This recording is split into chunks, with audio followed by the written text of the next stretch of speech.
Hello again and welcome to another Warhammer 40k Morning and Glory video. In today's episode we are going to keep that 10th edition hype train rolling, this time taking a look at the new datasheets. New lore and models with the new edition is always really exciting and definitely something that gets a lot of people interested.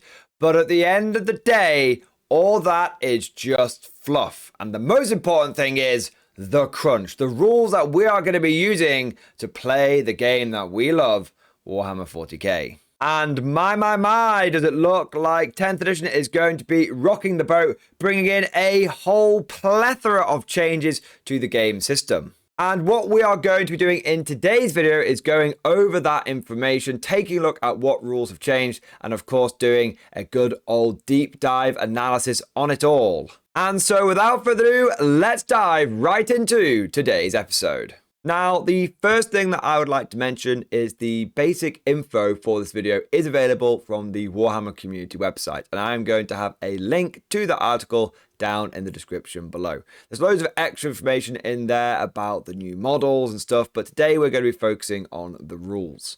Just to be clear, this isn't going to be me simply regurgitating the same information that you can find in that article. I have enough respect for my viewers to believe that you'll be able to go and take a look at that if you want to. I will be going through the information presented, and of course I will then be applying my own analysis to it.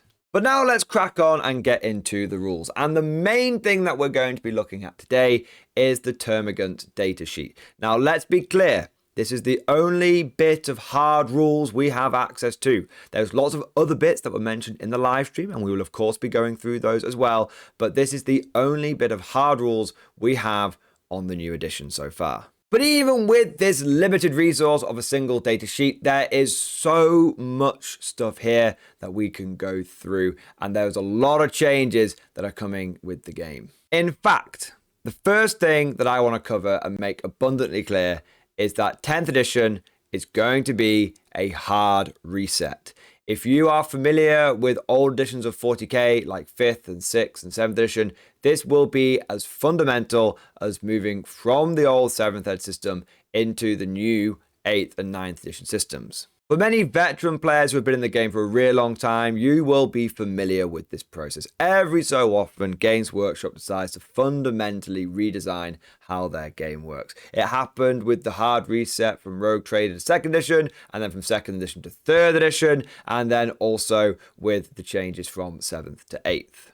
And for a lot of us who are veteran longbeards in the community, a new edition is still something to get excited about, but the idea of a hard reset isn't something that's totally new to us. It's not totally unfamiliar. It may raise an eyebrow. We might all look up from our copy of 1998 White Dwarf magazine, go, that's kind of cool, and then go back to doing what we were doing. But it's important to note, before we even get into any of the rules, that a lot of people in the Warhammer community now are newer players. People who have only really experienced the 8th come 9th edition style of gameplay. And it's for these players that going through the hard reset might seem really, really scary. And you might have a lot of concerns. You're going to have questions like, can I still use my old models? And stuff like that.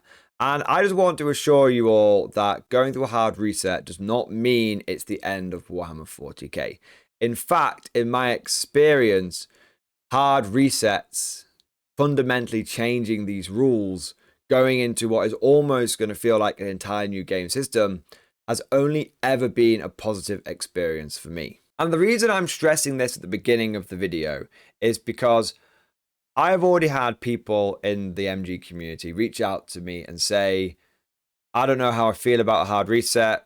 It seems like the game's going to fundamentally change. It's not the 40k that I've fallen in love with. I don't know if I'm going to stay in the hobby. And if you're feeling that way, I just want to draw upon a couple of examples from my own personal experience with 40k and how hard resets have tended to improve the game, in my opinion. So if we go all the way back to the change from 2nd to 3rd edition, 2nd edition 40k was really, really complicated. And for people that were in the game system at the time, people who've been playing it from Rogue Trader, it was great. But new players found it really difficult to get into. And I remember my older brother trying to teach me the game, and I just couldn't get it. There was always these things where he'd be like, oh, no, you can't do that, Tim. Oh, no, that doesn't quite work like that. And I never got into 2nd edition, really.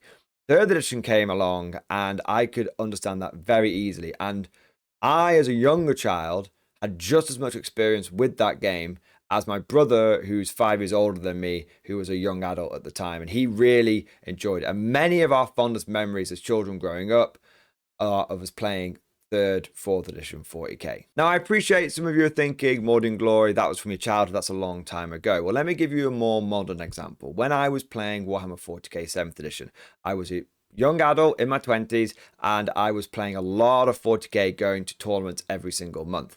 And my experience of 40k at that time was that a lot of people were playing the game, but it was always the same people. You would go to tournaments and you'd always see the same faces.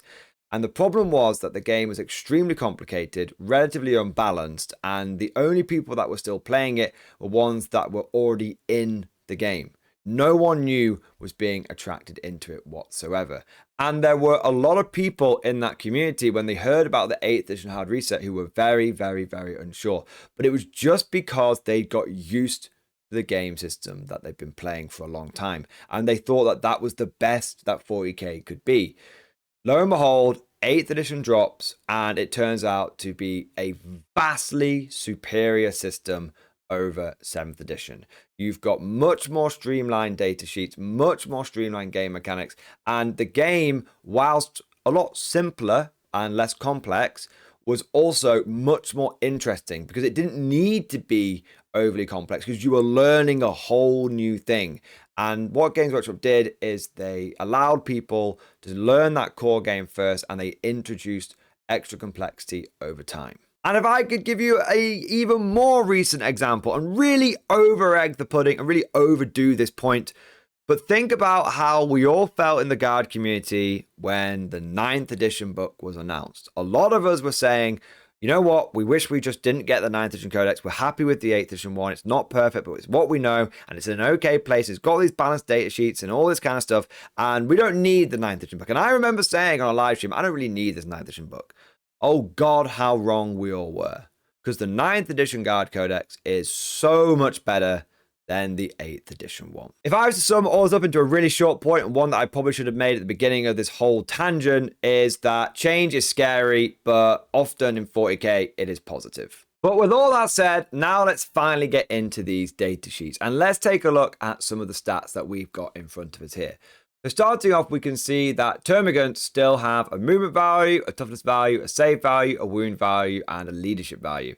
Some of these are the same, some of these are different. So for example, we can see that movement is still 6 inches. So we know that they're not moving over to centimeters or anything wacky. We know that toughness is still 3, save instead of 5+, implying that the save is still going to be taken on a single d6. And then we've got a wound value of 1. Where things have changed pretty significantly is in the leadership. We can see now that leadership is 8+. As someone who's been playing 40k for a long time, I can tell you that this is totally different. We've never had a plus value next to our leadership. It's always been a case of like strength, it's a set value. Now, what this says to me is that leadership is going to be at the very least a 2d6 roll. And for the first time in a long time, you are going to want to roll high. One of the things that's always been a bit funny about leadership in 40k is it's one of the few dice rolls where you roll lower, it's better. And in every other metric in 40k, rolling higher is better. You want to make sure you're rolling as high as possible for your shots, for your advance, for your saves, all that kind of stuff. But there's always been that weird thing where leadership is a value you want to roll low on. I can't tell you the number of games I have played in 40k where you try and teach someone new about the game and they're like, oh great, I rolled a 6 on my leadership. And you're like, yeah, that's actually bad. You don't want to roll high on leadership. And it's really jarring and it doesn't make sense. And they're like, but wait, I've wanted to roll 6s all the rest of the time. Well, now it looks like finally Games Workshop, after many, many, many editions, has finally figured out some way of making high leadership rolls mean better leadership rolls. If I was to focus the single wrinkle in my walnut-sized ogre brain, I would say that very roughly how this mechanic is going to work is you roll 2d6, and if you equal or beat your leadership value, you will get a positive outcome. What that positive outcome may be is very much up for debate and speculation. Traditionally, I would have said that it would be like if you take a lot of casualties, then at the end of the turn, you roll your 2d6. As long as you get above the value, then your men are going to stick around and have a good time. But we know from the live stream that there is no more end of turn morale phase. That's right, according to the Games Workshop live stream, the morale phase is gone. It is kaput.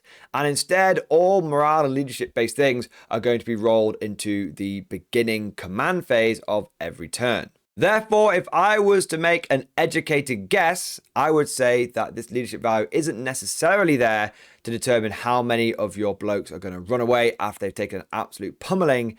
Instead, it's going to represent, can you get them to do something in your turn? This is very similar to how the pinning mechanic works in Bolt Action. Bolt Action being Warlord Games' World War II skirmish game, which was designed and developed and produced by basically all the original Warhammer 40k creators when they left, when they felt like Games Workshop was going too corporate. Anyway, let's not go down that rabbit hole. How the pinning mechanic works very briefly in Bot Action is the more a unit gets shot up and the more casualties it takes and the more pinned down it gets, the less likely it is to obey orders. A full strength squad that hasn't been shot at yet will go and move and charge and shoot and do all the things that you want it to do. A unit with 2 blokes left out of a starting 15-man squad is going to probably just lie in the dirt and cry for its mummy. The real world effect of this is that units in Bolt Action can be pinned down and take a lot of casualties, and they could be taken below combat effectiveness. And even if you might have 4 or 5 guys left over from a 10-man squad, if they're just being attacked from loads of different angles, your unit is still essentially out of the game, and it's like it's being killed. Applying that mechanic to 40k is massive because it would mean that there would be ways of you taking enemy units out of the game without you having to kill them. And units like Night Lords and other people that like to scare the crap out of their enemies might be really effective. Because imagine if you've got a bunch of guardsmen that are trying to raise a banner or something similar on an objective and they just won't physically do the thing you need them to do because they're too terrified of going out of the defenses because they're worried the Night Lords are going to pick them off. And those guardsmen might not even taken that many casualties, but because they've had loads of leadership modifiers applied to them, they're just frozen with fear. I personally would really welcome this change. I think it would make morale super impactful on the tabletop. I can't tell you the number of bot action games I have played that have been won or lost by either side upon failing a single leadership test. And if I could just riff for a moment about this, morale should be the biggest thing in any war game. It should be massive. Most real-world battles are won or lost when one side gives up. In medieval times, the highest number of casualties was actually rarely inflicted when both sides were fighting each other. When the shield walls clashed, relatively few casualties were inflicted because it was just people trying to glance swords off helmets and spears off shields. That was what happened. People were well armored. People died in medieval battles in the rout when one side's spine, when one side's bottle finally broke and they fled and their formations disintegrated and they could be cut down. That kind of impactful morale should be represented in 40k. However, let's bring it back round to the physical rules for a moment. There is another way that leadership could work, and it may not be anything to do with rolling 2d6. Most content creators I've seen online, and my own initial thoughts, assume that this was going to be a return to an older system of leadership, how you roll 2d6. If you failed it, you guys would start falling back or not doing as they were told, okay? But Games Workshop has, over the years, tried to reduce the number of mechanics that involve rolling a 2d6. In fact, the only one that I can think of that's left over in 9th edition is psychic tests. You can think of another one, let me know. But most other game mechanics rely on a single d6. You roll 1 dice to hit, 1 dice to wound, 1 dice for your leadership, 1 dice for your save. It's always 1 dice. And so what this leadership value might represent is not a 2d6 value that you need to roll, but a value that you need to reach.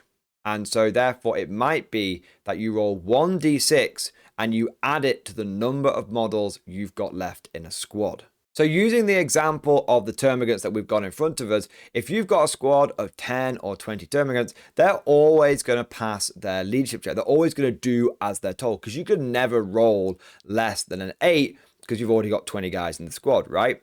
But if you've only got 2 little termagants left over and they're not near any kind of Synapse creature that will probably have some kind of morale boosting effect, then they're just going to skulk and hide. They're not going to do anything. They're just going to revert to that basic instinct. And the only way you might be able to exert the hive mind's control over them is by rolling a 6. If leadership was to work this way, it would be a massive boost for those factions that like to hoard up and take big mobs of units. For example, Green Tide will be back on the menu overnight. Taking this concept and running with it for a moment and flipping it on its head, it'd be interesting to see how they would apply this to elite armies like Space Marines. You might have a Space Marine squad with a leadership value of 3. This means that unless it's down to the very last guy, that guy happens to roll a 1, your Space Marine squad is pretty much always going to do as it's told. You could even have units which have got 0 plus leadership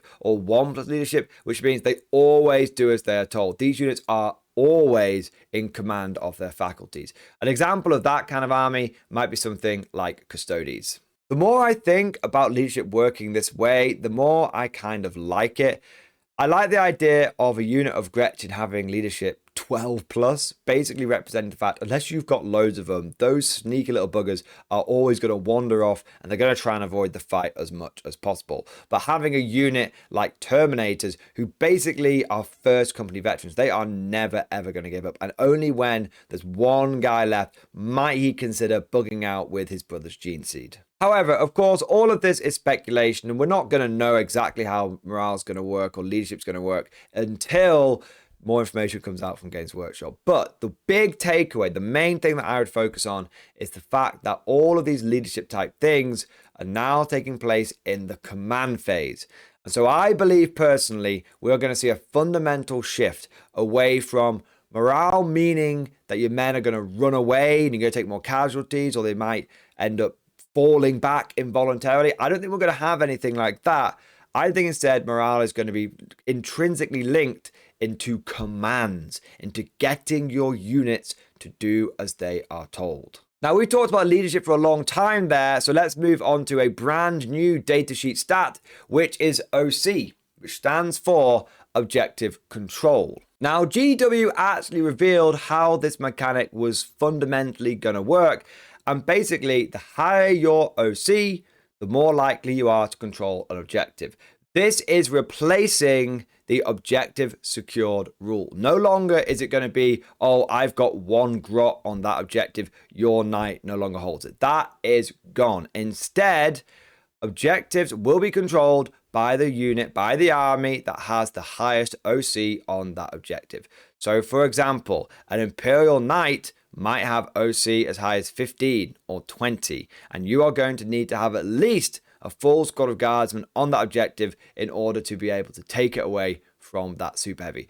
Just to be clear, I've made those numbers up. It might be that a knight has an OC of 100, and when a knight walks onto an objective, it doesn't matter how many guardsmen you throw at it, realistically you're not going to take it off that giant super heavy mech warrior kind of walker. Now, a lot of the chatter I've seen from other content creators about how OC is going to work has assumed that because termagants are traditionally troops, and troops therefore traditionally hold objectives, that an OC value of 2 is quite high. And the fact that individual termagants have got an OC of 2, which means you have a squad of 10, you're going to have an OC of 20, and surely that's going to be enough to hold an objective. And surely something like a Grey Knight Paladin, which is an elite unit, will have an OC value of 1, so it's not quite as good as holding objectives. But that sounds like backwards logic to me, because GW just said that a grot isn't going to be able to sneak away an objective from a knight. So why would you assume that that 1 grot, which might have an OC value of 2, let's say, will be able to sneak away an objective from a paladin who might have an OC value of 1? Surely that paladin is going to have an OC value of like 5. And so my concern is, depending on how this mechanic works, are troops going to be particularly relevant? Of course, we're going to have to see more data sheets before we get an idea, but we've got to remember this is a hard reset. And I'm seeing a lot of people making assumptions that because something works this way in 9th, it's going to work that way in 10th. For all we know, an OC value of 2 is incredibly high, and it's the lower the OC value, the better. We don't know. But my instinct is going to tell me that if GW is saying that a single grot shouldn't be able to sneak away an objective from a knight, then it's wrong to assume that that single grot would be any better at sneaking that objective away from an elite infantry unit. But that covers everything that we can see in the models datasheet. But you'll notice things like attacks, ballistic skill, and weapon skill are missing from here. GW has instead moved these down onto the individual weapon stat line instead. Now you'll see some familiar faces down here, such as range and strength and AP and damage, but you'll also notice now that every weapon, be it melee or range weapon, has an attack value, and the ballistic skill is attached to that particular weapon. This is a change which I fully support because it is going to really streamline the game and also standardize and homogenize the terminology and lingo being used within 40k. No longer do you need to know the difference between number of shots and attacks. Attacks are attacks. It's as simple as that. And no longer are you going to have people getting confused about, well, this says reroll a ranged attack value, but I don't have ranged attacks. I've got number of shots. So does it mean reroll that? All of that is just going to go away, and it's really simple to understand. An attack is an attack, whether it's coming from a flesh borer or claws and teeth. You know which value you need to refer to. It's the one with the big A. Another big reason I'm in favor of this change is because ballistic skill is now linked to different weapons. And what this means for the guard is we might finally be able to have designated marksmen in our squads. All my boys out there, how annoying is it that your sniper rifle, the guy who's meant to be the best shot in the squad, hits just as good as your sergeant with a pistol? It's just silly, right? Back in the day, sniper rifles used to hit on a 2+. They had a special rule where it said, ignore your ballistic skill, you always hit on a 2+ with a sniper rifle. If they bring that back, I am going to be so happy. Just for fluff purposes. I don't care if the sniper rifle isn't actually a particularly good weapon. I just like the idea of having the best shot in my squad being represented accurately and in a really, really cool way. But speaking of weapons and ballistic skill and to hit values, something that stands out to me with this datasheet is there is no extra bit of information at the end explaining that weapon's abilities.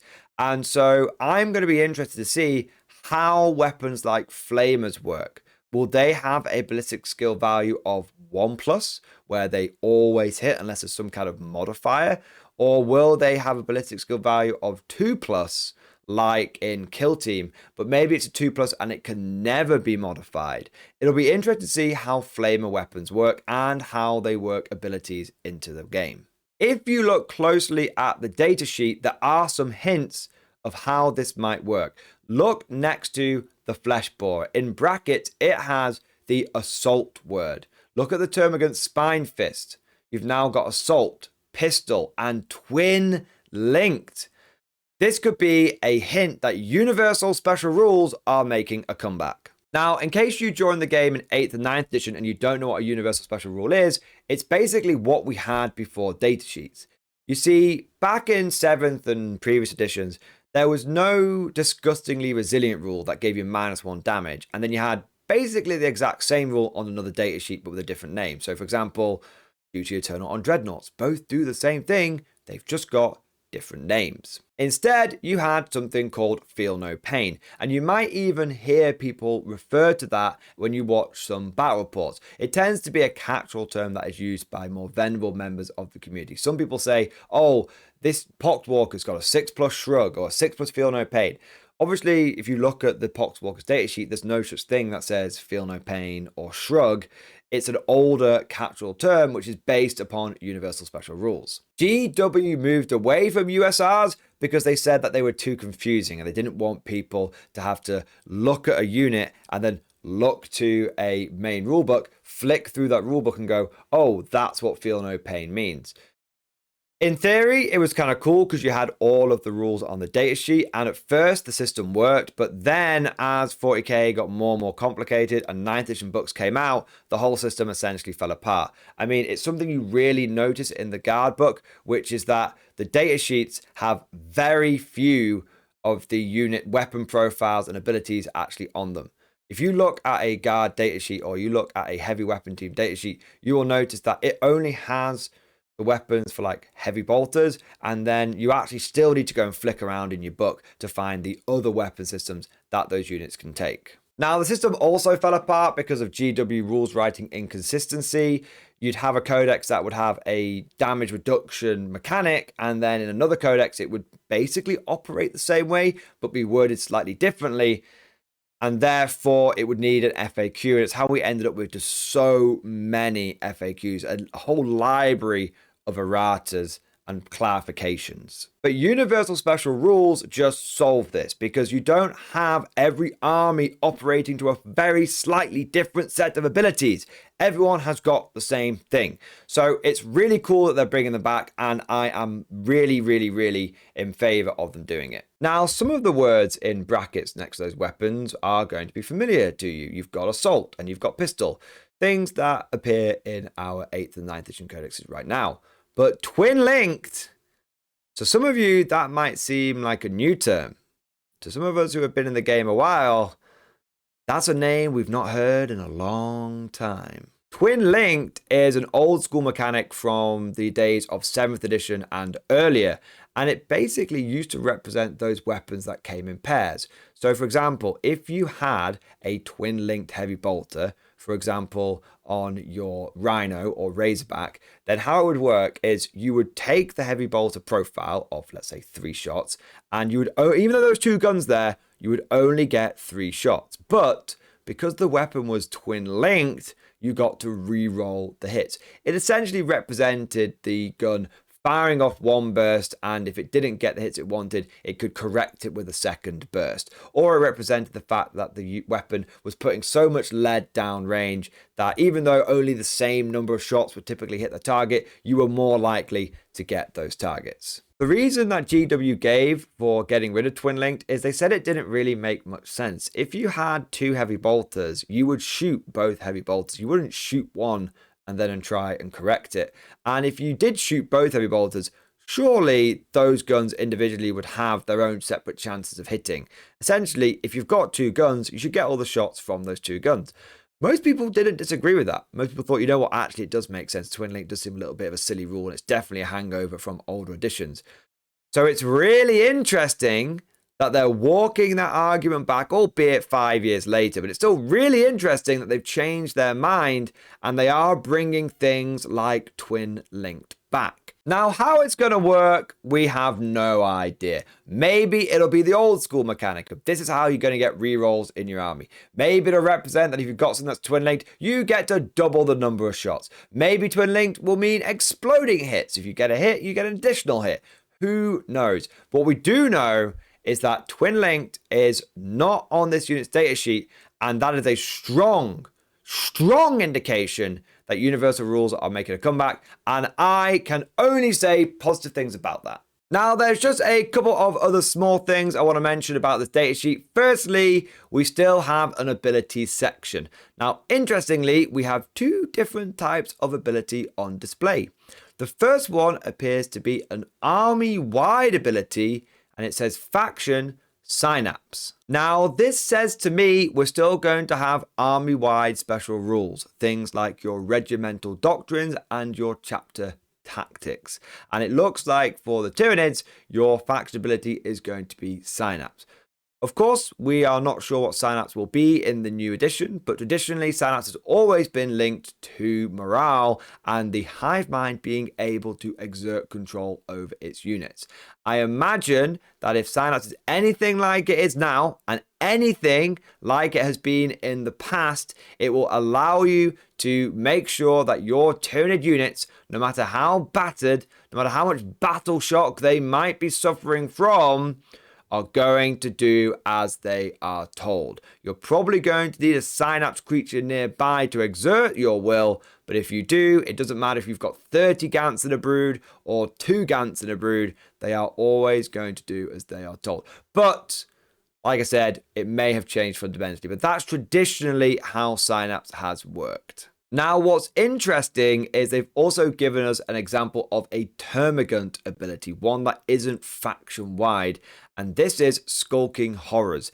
There's a lot we can learn from this ability. It says, once per turn, when an enemy unit ends a normal, advance, or fall back move within 9 inches of this unit, if this unit is not within engagement range of 1 or more enemy units, it can make a normal move up to D6. Now, straight away, this tells us that the ability to advance or fall back is still within the game. Now, that might sound pretty basic and straightforward, but bear in mind the ability to run and get extra movement is not something that's always been around in 40k. Old editions have not always had that mechanic, so it's cool that they are keeping that in. It'll be interesting to see how they do handle advance and fall back moves. Maybe it'll be exactly the way it is now. Maybe they will remove the random distance. My suspicion is it's basically going to be the same way, and they're not going to have it as a set move value. The reason for that is, we continue on, the unit says it can make a normal move up to D6. So you can see that Games Workshop still wants to have that element of randomness in it. Overall, this does look like a pretty cool ability and one that could be really powerful.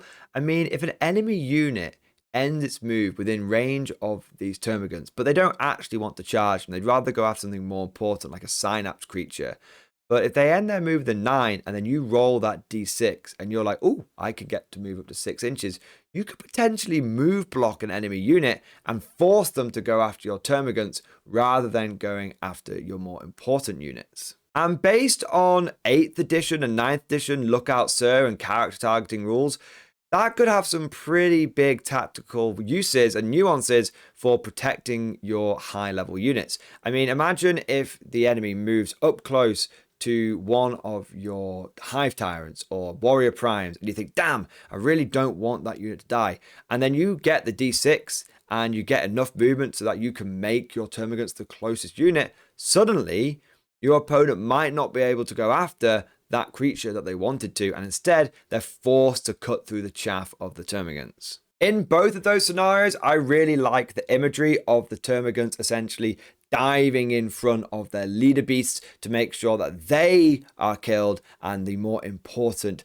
brain bugs are left alive. And it's definitely something you can imagine the hive mind doing. They would happily sacrifice billions of Termagants in order to protect their more cerebral assets. But that is that. That is all of the information we have about the new datasheets from Games Workshop based on the Adepticon previews. Overall, guys, I think there is a lot to be excited about here, and I can definitely see the streamlining process in action on this datasheet. Of course, we're going to have to see what happens with our guard datasheets. How will Termagants stack up against guardsmen? Typically, those units have been very, very similar.